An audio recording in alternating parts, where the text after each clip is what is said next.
voilà, il faut être conscient de ça, à mon avis. Voilà.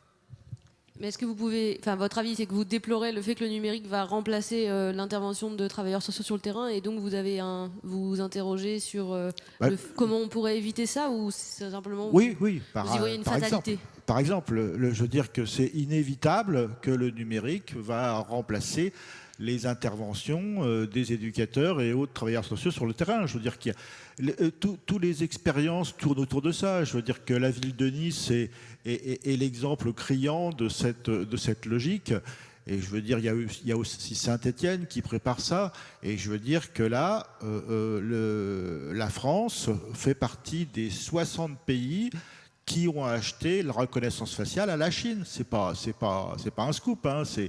C'est Macron, et quand il est allé avant le Covid, quand il est allé en Chine, c'est le contrat qui a été passé avec la France. Alors ils avancent doucettement, parce que c'est sûr que bon, pour mettre en place actuellement la reconnaissance faciale, elle est uniquement globalement dans les aéroports. C'est-à-dire que quand vous prenez l'avion, ça a commencé par Roissy. Bon, après, ils ont généralisé ça sur l'aéroport de Lyon, l'aéroport de Bordeaux, tout ça. Donc maintenant, tous les aéroports sont équipés. Mais bon, ça avance progressivement parce que bon, bah, ils savent que bon, bah, c'est quelque chose qui va être difficile à avaler par la population. Mais je veux dire qu'actuellement, les Français sont dans une période de sidération. Je veux dire que et donc il y a pas beaucoup de mouvements qui a conscience de cela et qui est prêt à se bouger par rapport à ça. D'accord. Sur l'utilisation des outils numériques, quand même, les quelques interventions dans le panel laissent penser que le rapport qu'on doit avoir avec ça n'est pas univoque, parce que on l'a évoqué plusieurs fois, les outils numériques permettent aussi de préserver les libertés fondamentales lorsqu'on filme la police, et c'était aussi ça l'objet du grand débat sur la loi, sur l'article 24, qui permettait de filmer la police.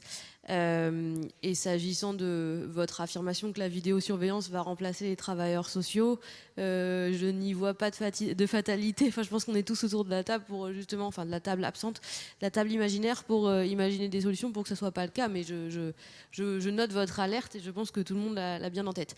Je donne la parole à Madame derrière, puis à Monsieur. Bonjour, simplement pour retourner sur la reconnaissance faciale, ce qui s'est passé à Nice, à Saint-Étienne. Il me semble, je ne suis pas une experte du sujet, mais le Conseil constitutionnel a boycotté tout ce qui était fait. Et on peut se rapprocher d'associations qui vont surveiller tout ce qui se passe de très près. Je pense à la Quadrature du Net. Si vous ne connaissez pas la Quadrature du Net, je vous engage à vous rapprocher de cette association afin de suivre tout ce qui s'y passe et afin de les aider. Et en particulier aussi Technopolis, qui fait remonter du terrain pour que les personnes qui s'occupent de ça puissent avoir toutes les cartes en main et agir d'autant mieux. Voilà, bon, je vais féliciter aussi Hugo Bernalicis qui avait signé le pacte du logiciel libre. Je suis de l'April. Bonjour. Merci Madame, merci pour la référence. Je crois qu'elle est largement connue, mais ça fait toujours, c'est bien de la rappeler. Je donne d'abord la parole à Monsieur, et puis j'aurai 2 autres interventions dans la salle. Oui, Vincent, je suis documentariste et photographe. On est dans une société d'image. On voit que l'image de la police a beaucoup évolué, on vient d'en parler, depuis, on va dire, une vingtaine d'années. Mais je crois qu'il y a aussi véritablement une bataille de l'image et des représentations qui est engagée. La police, on la voit... Alors moi, je voulais aborder la question du contrôle démocratique. Et je pense que la question du contrôle démocratique était éminemment liée à la question de l'image qui est renvoyée de la police. Et c'est vrai qu'il y a une part de la population conséquente, on l'a dit tout à l'heure, qui, malgré tout, soutient quelque part et n'a rien à redire de ce qui est fait. Mais c'est vrai qu'il faut bien avoir en tête que cette représentation de la police, cette image, elle est façonnée par nos imaginaires dans ce que l'on peut voir aussi bien dans le cinéma, la télévision, dans les différentes émissions, toutes les émissions que vous avez à peu près quotidiennement et plusieurs fois sur non seulement la police, mais aussi, je dirais, tous les métiers de la sécurité en général. Je trouve qu'on il est aussi un petit peu réducteur parce que la question est beaucoup plus large à mon avis. C'est aussi la question des métiers de la sécurité, du contrôle. On n'a pas parlé des agents de sécurité privés, des milices qui se développent un petit peu partout. Et voilà, je voudrais donc poser la question du contrôle démocratique et du cadre de la police. Il y a une question qui a été esquissée tout à l'heure. J'ai vu qu'il y avait des positions différentes qui ne sont pas forcément définitives sur le cadre national de la police. Ce n'est pas forcément une évidence partout. Je veux dire, il y a de grandes démocraties qui ne disposent pas d'un cadre national de la police. Il ne faut pas oublier qu'à la Révolution française, quand on a inventé une sécurité intérieure, ce cadre n'était pas du tout national. On était plutôt sur une logique plutôt municipale, de contrôle local, de proximité. Moi, je n'ai pas de réponse arrêtée, mais est-ce que peut-être qu'une réponse de gauche sur ces questions ne consisterait pas à une refonte justement des différents niveaux de responsabilité et de contrôle citoyen et démocratique de cette police? Merci, on va y revenir. Je vous donne la parole. Enfin, vous deux, qui veut en premier? Ouais, rapidement. Non, plusieurs sujets sur lesquels je voulais rebondir, notamment sur la question de la territorialisation de la police, ou en tout cas du rapport avec les polices municipales. Et je pense que l'un des paradigmes, en tout cas, qu'on doit pouvoir analyser, c'est le changement de rôle du ministre de l'Intérieur, qui est passé, entre guillemets, d'un ministre qui devait assurer la sécurité nationale à un ministre qui, aujourd'hui, fait le choix de présenter la police comme étant assiégée, et finalement une vision de sacraliser la police dans tous ses défauts, et donc finalement d'opposer la population entre les citoyens qui aimeraient la police et finalement tous les délinquants qui se retrouveraient face à elle. Et toute cette stratégie, je trouve, de notamment, là en ce moment, d'expérimenter, notamment sur la question de la ville de Nice, mais surtout de déléguer, entre guillemets, des parties des missions, normalement, qui sont afférées à la police nationale, aux polices municipales, elle traduit aussi une volonté à la fois d'économiser des coûts, mais surtout de ne pas avoir besoin de faire de débat national du rôle et des missions de la police. Dans le sens où aujourd'hui, toutes les réflexions en tout cas qui sont portées, elles omettent des éléments et tout à fait les inégalités qui peuvent exister entre les différentes municipalités d'un point de vue financier. On sait très bien qu'aujourd'hui avoir une police municipale ça a un coût, c'est pas toujours facile de pouvoir la financer et lui donner les moyens. Et quand on a une police nationale qui recule en disant de toute façon la police municipale doit pouvoir combler, on oublie toutes les lacunes territoriales qui peuvent exister et toutes les difficultés, et surtout un élément quand même d'enjeu, c'est effectivement le fait que les politiques de police, malheureusement, ça se fait sur des années et qu'il suffit, entre guillemets, parfois d'une mandature pour revenir en arrière sur des années d'avancées qui ont pu être menées dans les quartiers. Et le deuxième élément, moi, je pense qui est essentiel de pouvoir évoquer, c'est en tout cas le rôle en tout cas des acteurs, notamment sur la question du lien entre la population et la police. Comme je le disais, on a un ministère qui fait le choix d'opposer en tout cas la police à la population.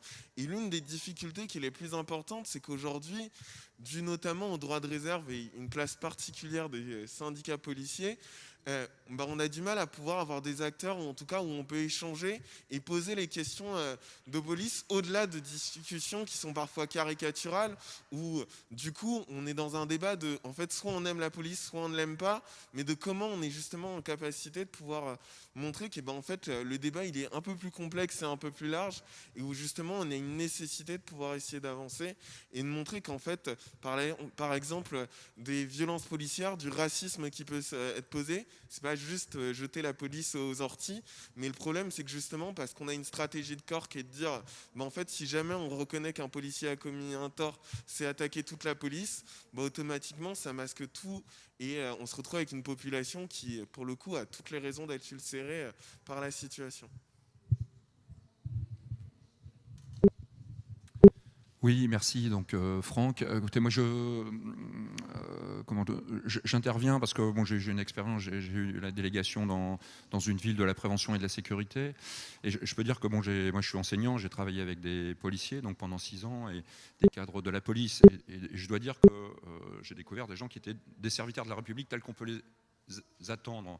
Quand je dis on, c'est voilà, des gens de gauche, des gens qui étaient attentifs à la prévention, à l'éducation. Bon, voilà, donc c'est ce regard-là que j'ai après l'expérience, et donc je pense qu'il ne faut effectivement pas caricaturer. Mais quand je dis ça, c'est surtout parce que je pense qu'il ne faut pas dédouaner le pouvoir politique.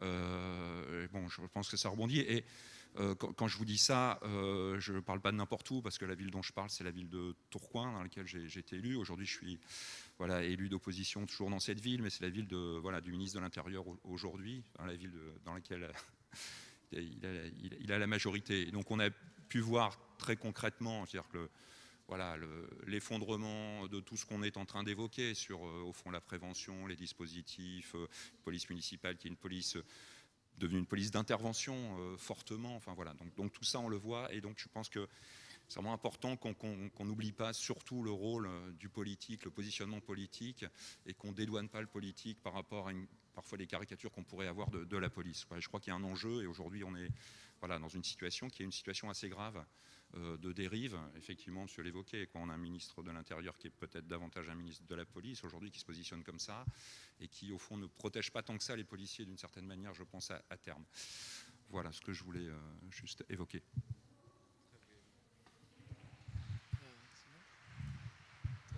Oui, pour peut-être nuancer ce que vous dites aussi, j'ai l'impression, ça a été assez décrit, c'est la technique du chèque en gris, c'est-à-dire qu'en fait le gouvernement ne veut pas trop faire de tort à la police, et la police ne veut pas forcément en faire trop au gouvernement non plus. Le problème, c'est que ça permet une émancipation de la police de ce qui est censé la régir, et donc des missions presque autonomes, et donc une pensée presque autonome, et donc un agenda politique presque autonome, et c'est ça qui mène à des manifestations devant le tribunal, au-delà de la bonne volonté de plein de fonctionnaires de la police d'assurer leur mission, que ce soit de maintien de l'ordre, notamment la gendarmerie qui, pour avoir été témoin en tant que manifestant, on va dire que c'est pas la même chose quand c'est les gendarmes en face que quand c'est la police ou quand c'est la brave.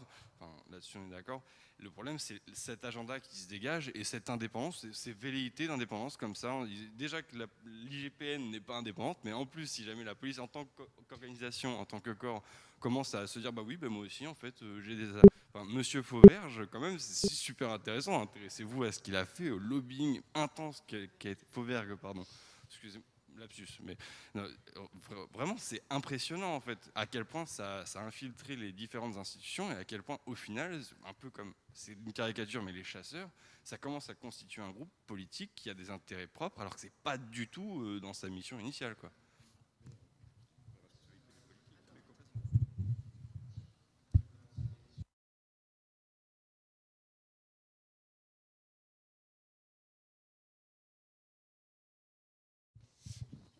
Merci beaucoup pour ces interventions. Je tire deux grands sujets dans ce qui vient d'être dit. Le premier sujet, c'est la question qui a été lancée par Madame et qui ensuite a fait écho, a donné lieu à des échos dans d'autres questions sur la relation de la gauche à la police et la possibilité d'avoir une position un peu nuancée et d'entendre aussi ces grands serviteurs de la République que vous décrivez, Franck.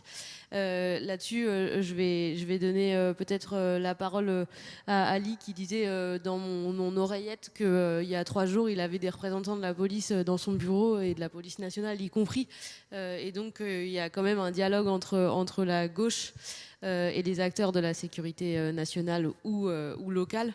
Alice, tu veux en dire un mot ?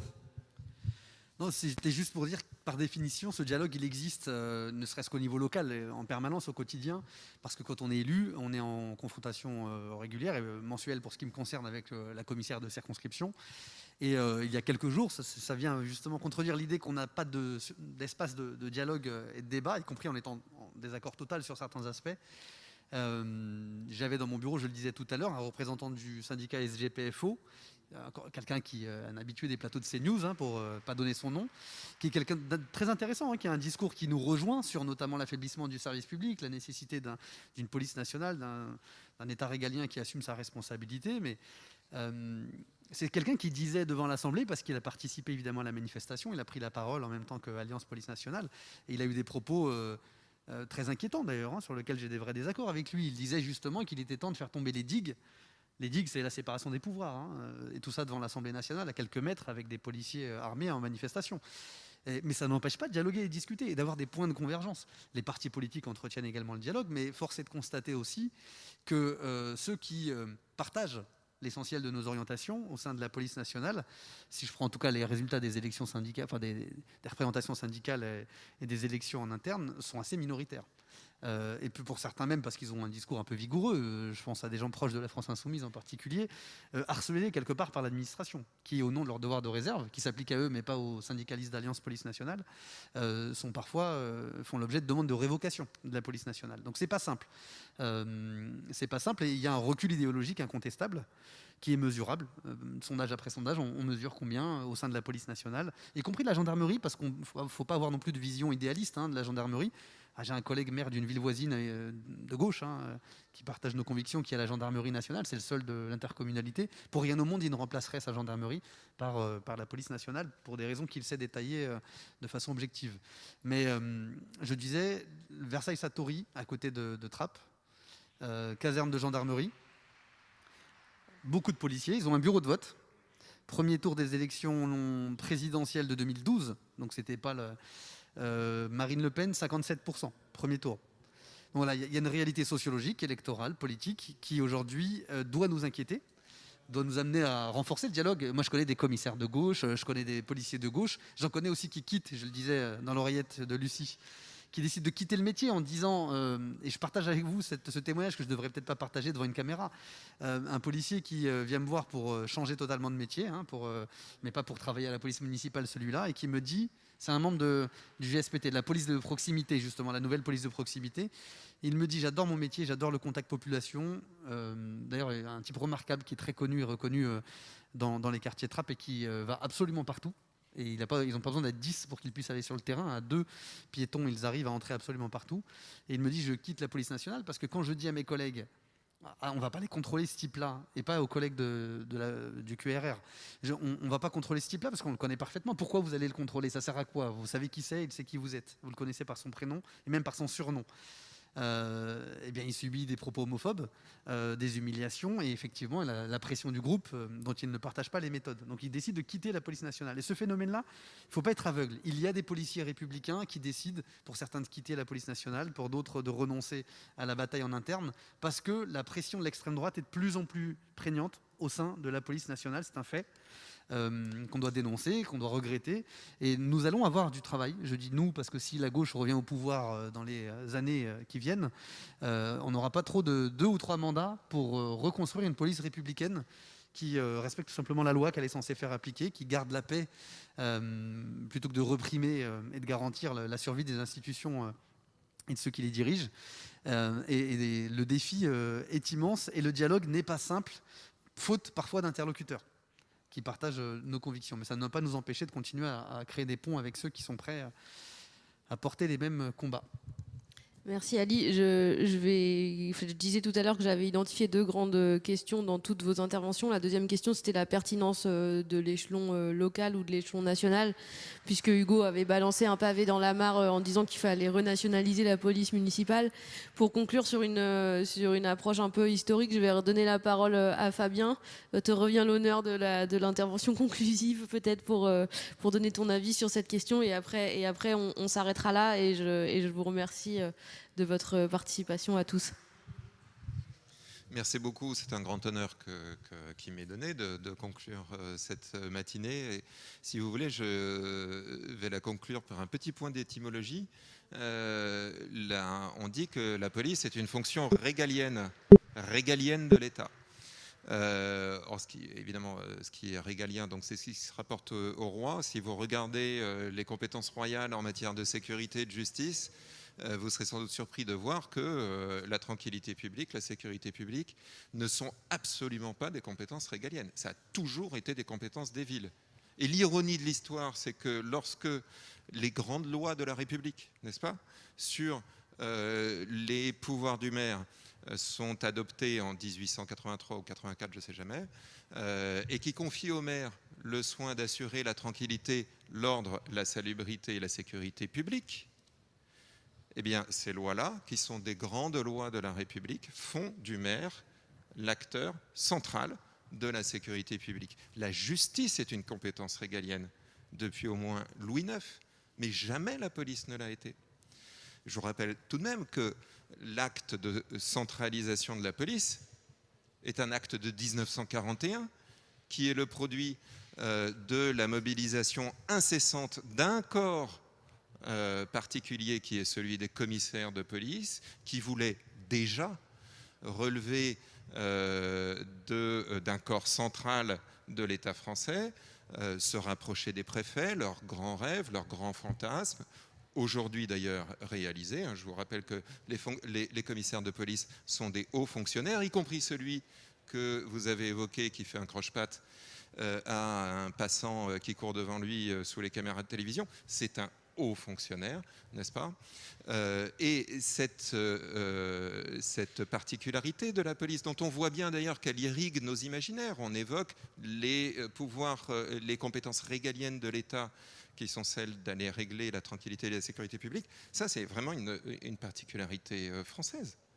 Il n'y a qu'en France qu'on connaît ça. En Angleterre, on a 43 forces de police. En Espagne, les forces de police sont régionalisées. Elles sont même d'une certaine manière municipalisées. On a avec nous le plaisir d'avoir un journaliste allemand qui écoute tout ce que vous dites et qui pourra vous rappeler lui-même que la police, c'est la compétence des Länder et les maires ont une compétence considérable en matière de police.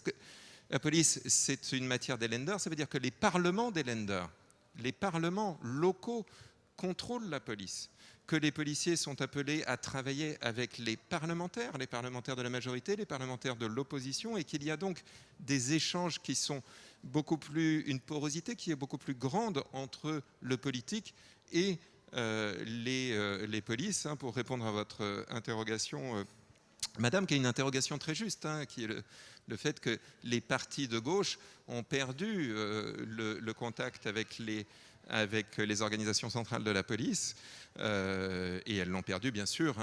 Ça a été un formidable travail des partis de droite à partir de Nicolas Sarkozy, alors qu'elle l'avait encore dans les années 90.